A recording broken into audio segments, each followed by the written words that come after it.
17世紀にオランダ東インド会社は世界中の金や陶器やスパイスや絹の貿易のために何百隻もの船をチャーターしました。しかし大規模な運航のための費用は安くはありませんでした。高額な運航資金を調達するために会社は航海に必要な資金を投資してくれる一般市民に目を向け、対価として利益を分配しました。この方法で会社はより大掛かりな航海が可能になり、会社と賢明な投資家の双方にさらなる利益をもたらしました。大陸のさまざまな場所にあるコーヒーハウスや積み出し港で割当分を販売することで、オランダ東インド会社は意図せずして世界初の株式市場を発明したのです。それ以来多くの会社がさまざまなビジネスを支援する投資者から資金を集めています。そして現在では株式市場にはその理解を広げるための学校、専門家、テレビチャンネルまでが存在します。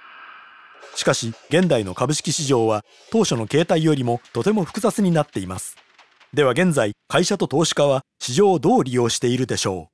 う。市場で新しいコーヒー会社を始めることを想像してみましょう。まず会社は大口投資家に宣伝をします。彼らがこの会社をいいと思えば最初に投資する機会を得て、会社の初めの公募、つまり IPO 新規株式公開で投資をします。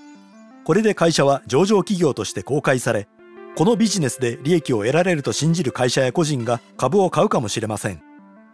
株を買うことで投資家はそのビジネスの部分的な所有者になります。投資が会社を大きくし、会社がより成功するにつれ、より多くの買い手が将来性を見て株を買い始めるかもしれません。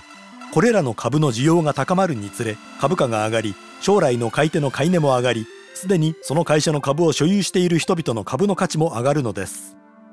会社にとって人々の関心が高まることで新規プロジェクトの資金調達が容易になり、またこのアイデアに投資したいと思っている人が多くいることを示すことで市場での価値も押し上げます。ですが様々な理由で会社の利益があまり出ないように見えるようなら逆も起こり得ます。投資家は所有する株の価格が下がると思うなら、会社の価値がさらに下がる前に利益を得ようと株を売ります。株が売られ、その株の需要が減るにつれ株の値段は下がり、会社の市場価格も一緒に下降してしまいます。会社が再び利益を出すように見え始めなければ、投資家は大きな損失を被るかもしれません。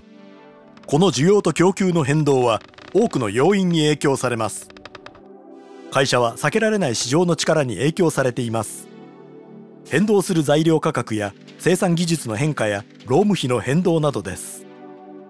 投資家はリーダーの交代や悪い評判、もしくは新しい法律や貿易政策のようなより大きな要因を心配するかもしれません。もちろん多くの投資家は単に高値のついた株を売り、個人的な利益を追求しています。このような全ての変動要因が日々株価変動にノイズをもたらし、多かれ少なかれ会社が成功しているように見せています。株式市場で価格が下落しているように見えると、投資家を失うことが多いため実質価格は下がります。市場に対する人々の信頼が好景気から金融危機まであらゆる状況を引き起こし得ます。そしてこの把握しづらい要因こそ、専門家のほとんどが短期でお金を儲けることより信頼性の高い長期的な投資を奨励する理由です。ですが専門家たちはこの非常に予測の困難な市場で成功する確率を高めようと新たな方法を常に作り出しています。でも株式市場はお金持ちや有力者のものだけではありません。インターネットの登場とともに普通の投資家が大型投資家とほとんど同じ方法で株を買うことができます。より多くの人々がこの複雑な市場について自ら学ぶことで自分でも株の取引を行い、信用している会社を支援したり自分の財務目標を追求したりすることができます。最初の一歩は投資してみることなのです。歴史上最も裕福な男についてあなたはどれくらいご存知でしょうか。大金持ちの王マンサムーサをご紹介します。